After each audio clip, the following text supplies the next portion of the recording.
জামগড়া থেকে খলিশাকুড়ি পথে যে কত রূপ, সবুজ ধানক্ষেতের মাঝে লুকিয়ে আছে সুখ। নিস্তব্ধ গ্রাম, প্রকৃতির গান, মনে হয় যেন থেমে গেছে সময়ের টান। এই রাস্তা আমার প্রাণের মনের গভীরে লাগে, তাই তো আপনাদের দেখাতে নিলাম ক্যামেরার ফাঁকে। বলুন তো আপনাদের চোখে কোন দৃশ্য সবচেয়ে ভালো লাগলো? আর যদি মনে হয় ভিডিওতে আরও কিছু থাকলে আরও সুন্দর হতো, তাও জানাবেন কমেন্টে। চারপাশে সবুজ ধানক্ষেত, নিস্তব্ধ গ্রামের মাঝখান দিয়ে এগিয়ে গেছে সরু পথ। বাইকের সিটে বসে যখন এই পথে চলি, মনে হয় আমি প্রকৃতির বুকের উপর দিয়ে ভেসে যাচ্ছি। ধানক্ষেতের হাওয়া মুখে এসে লাগে, পাখির ডাক আর হাওয়ার শব্দ মিলে যেন গান গেয়ে ওঠে।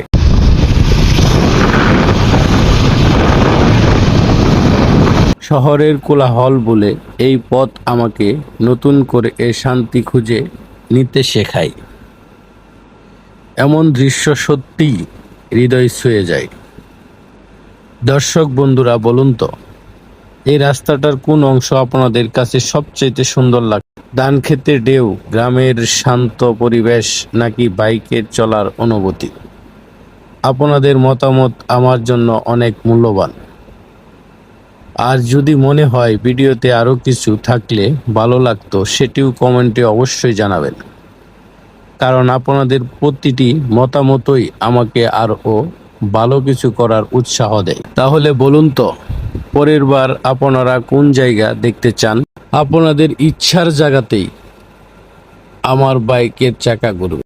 আর হ্যাঁ, আপনারা চান পরের বার আমি কোন জায়গায় আপনাদেরকে ঘুরিয়ে দেখাই?